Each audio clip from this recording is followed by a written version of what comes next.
एक बड़े राजा थे जो दिगंबर हो गए। सभी से निवेदन करूंगा, एक बड़े राजा थे जो दिगंबर हो गए। देशाटन करते हुए एक ऐसे गांव में पहुंचे जहां भगवान के धर्म को मानने वाले कोई न रहते थे। गांव के भिखारी ने मुनि को देखा और अपने को देखा तो प्रसन्नता व्यक्त की कि चलो संसार में कोई मुझसे दरिद्र तो है। सहानुभूति से भरा हुआ मानस पास में आया और कहता है, कंधे पर हाथ रखते हुए मुनि से, भैया ये स्थिति कैसे बनी? मुनि जो पहले राजा थे कहते हैं, सुनो, सिंहासन दांव पे लगाया है। क्या लगाया है मां? सिंहासन दांव पे लगाया है। तो सन्यास इसलिए आदरणीय है किसी भी परंपरा में हो, क्योंकि सिंहासन दांव पे लगाए गए होते। महाराज साहब कहते हैं, नहीं दूसरा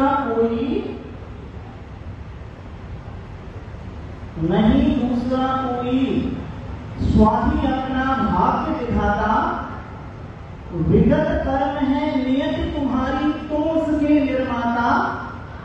अन्य नहीं सुख दुख का कारण, कृत कर्मों का प्रतिफल। दृष्टि रहे सम तभी बनेगा हृदय वियोगवत निर्मल। राग मुक्ति के लिए करो तुम अथक प्रयास निरंतर। अनासक्ति ही बन जाता है बिना मरे ही ईश्वर। तो एक ऐसे जीवित ईश्वर के गुणानुवाद के लिए हम सभी मंच और माता और पिता उपस्थित हुए हैं, सभी आदर के पात्र हैं। अड़सठ की घटना है, लोगों ने सुना कि एक 22 साल के लड़के को दिगंबर संन्यास्त की दीक्षा दी जा रही है। एक बड़ा समुदाय इकट्ठा होकर के आचार्य ज्ञान सागर के पास पहुंचा और कहते हैं कि सुनो महाराज साहब, युवक छोटा है, संभावनाएं आगत की कुछ भी हो सकती हैं, धर्म का अपमान होगा, थोड़ा ठहर जाए, अभी दीक्षा ना दें। महाराज साहब कहते हैं कि मैं ठहर जाऊंगा, आप उस लड़के से पूछ लो जिसका नाम विद्याधर था। समूह विद्वानों का पहुंचा और कहता है कि ब्रह्मचारी से अभी दीक्षा न लीजिए। ब्रह्मचारी कहते हैं, जो विद्या साधक भी हैं, वो कहते हैं कि सुनो, दीक्षा तो हो चुकी, अब तो औपचारिकताएं शेष हैं। दीक्षा, क्योंकि संन्यास का अर्थ ही है भाव दीक्षा।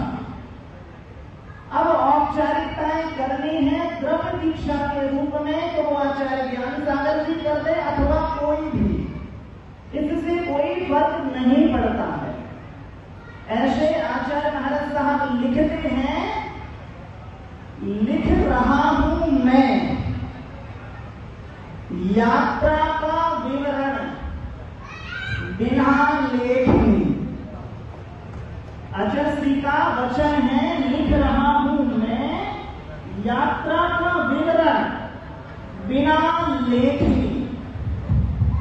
बिना लेखनी लिखने का अर्थ ही यही है कि उनके जीवन से जो भी थोड़े से नजदीक होता है वो अपने अपने अर्थ पाता है। बाबू, मैं अपना अर्थ पा रहा हूं, आप अपना अर्थ पा रहे हैं। आचार्य महाराज साहब लिखते हैं,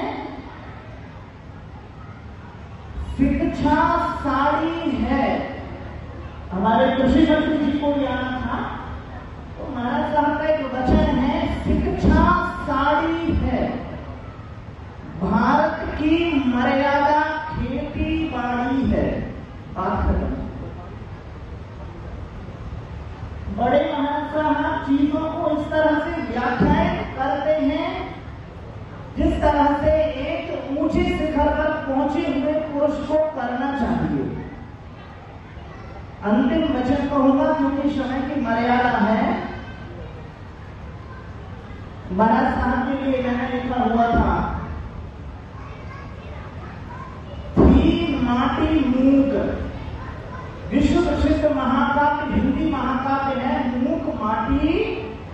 थी माटी मूक, आवाज बने तुम विद्या शांत। तो ऐसे आचार्य महाराज साहब के चरणों में दो पंक्तियों के साथ में निवेदन कर रहा हूं। महाराज साहब जो लिखते हैं कि वेद तुम्हारा चरित्र स्वयं ही काव्य है।